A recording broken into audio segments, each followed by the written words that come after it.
Bonjour, bienvenue à Yosport International. Défaite des Canadiens 5-2 à Los Angeles. On avait une bonne performance dans une victoire de 4-0 face aux Sharks de San Jose, mais là, on s'est remis dans nos vieilles habitudes.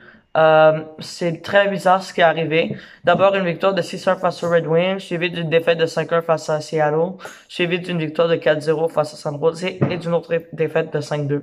Beaucoup d'inconstance dans les 4 derniers matchs. Et avant, c'est juste du désastre. Donc, commençons par en parler un peu de ce match. Ça avait pourtant bien commencé puisque Josh Anderson avait inscrit son deuxième de la saison et son deuxième en 2 matchs en fin de première période sur une passe de Romanov et de Dvorak. Mais par contre, après, ça s'est gâté. Même si on avait l'avance de 1-0 après une période, les Kings ont marqué 5 buts consécutifs. Tout d'abord, ça a été lui de Victor Arvidsson, la nouvelle acquisition, qui a décoché un bon tir à la droite de Allen. Et par la suite, en avantage numérique, le jeune Arthur Kaliev a marqué son deuxième but dans la LNH, son premier cette saison. On sait qu'il est très bon, Kaliev. Non seulement il possède un bon tir, mais il est aussi un joueur extrêmement rapide.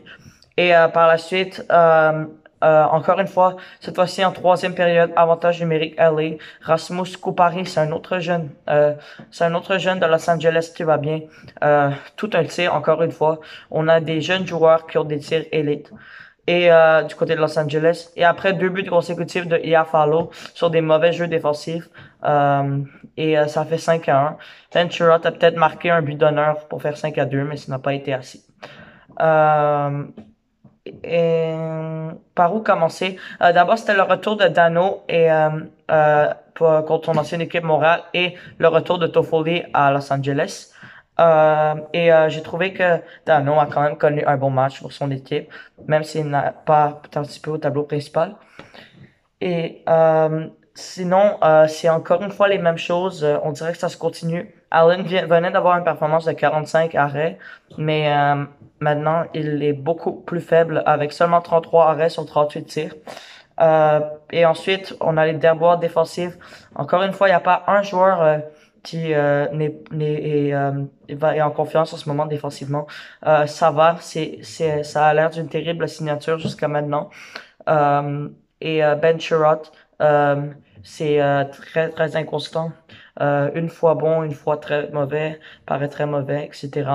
Et on s'entend que défensivement, Samuel Kulak, cette paire ne va vraiment pas bien, même si offensivement, elle est capable d'emmener quelque chose. Sinon, euh, l'offense n'est pas tant mieux que ça. Et peut-être parler de Romanov. On voit des bonnes choses de lui, mais on voit encore une fois des revirements et des choses un peu négatives depuis le début de ce voyage dans l'Ouest. Il a un but, une passe dans ces 3 matchs, mais par contre, il fait plusieurs revirements et on dirait qu'il ne suit pas trop le jeu défensivement. Mais par contre, au moins maintenant, il réussit à produire offensivement, ce qu'il ne faisait pas par le passé. Mais par contre, en attaque, encore une fois, Toffoli qui n'est pas capable de faire la différence. Il était sur une saison s'il avait rejoué 82 matchs la saison passée, puisque c'était une saison écourtée, comme on le sait, Toffoli aurait marqué 40 buts. Mais là, ça ne va vraiment pas bien. Seulement un but et une passe en 9 matchs. C'est loin d'être assez, puis il faut quelque chose pour le meilleur buteur des Canadiens aussi la saison passée, Tyler Toffoli. Sinon, Cole Caulfield, c'est une saison horrible pour lui, pour l'instant. 9 matchs, seulement fait une petite mention d'aide. On a toujours en quête de son premier but cette saison. Pourtant, beaucoup de personnes le voyaient comme un gagnant du trophée Calder, mais ça va très très mal. Et puis, on sent qu'il perd sa confiance. En deuxième période, il est comme complètement tout seul devant le gardien, mais il tire exactement au milieu. C'est juste des signes de manque de confiance dans son cas. Et il faudra faire attention à son développement. Lui, bien sûr, comme tous les autres jeunes joueurs, son défi, ça va être de trouver la constance. Mais on aura besoin de lui beaucoup plus. Même s'il est très jeune, il fait quand même partie des joueurs importants.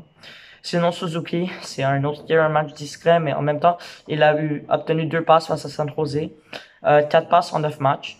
Ça aurait pu être mieux, bien sûr. C'est pas une déception, mais ça peut être un tout petit peu mieux pour Suzuki. Et sinon, au moins Anderson qui se réveille un peu. Avant, il apportait beaucoup de quelque chose, une autre dimension, beaucoup de mise en échec, de rapidité, mais il n'est pas capable de finir les jeux. Mais là, enfin, on dirait qu'il arrive de plus en plus à finir les jeux avec son but contre Los Angeles et son tir de loin dans le filet désert.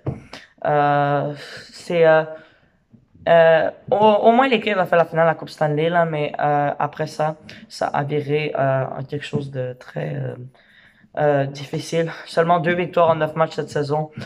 C'est un des pires rendements de la ligue, à part Chicago et Arizona bien sûr. Mais oui.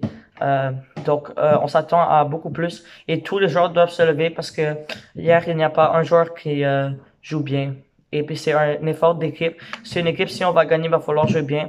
Mais là, je pense qu'on peut déjà oublier les séries puisque c'est déjà quoi, presque le 1/8 de la saison. Et on a juste 2 victoires en 9 matchs. Donc, je croyais que si jamais on pourrait réussir à faire 3 victoires en 4 matchs dans l'Ouest, ça serait assez pour nous relancer, mais là, déjà 2 victoires sur 4 contre des équipes en reconstruction, je ne suis plus sûr. Merci de m'avoir écouté et bonne soirée.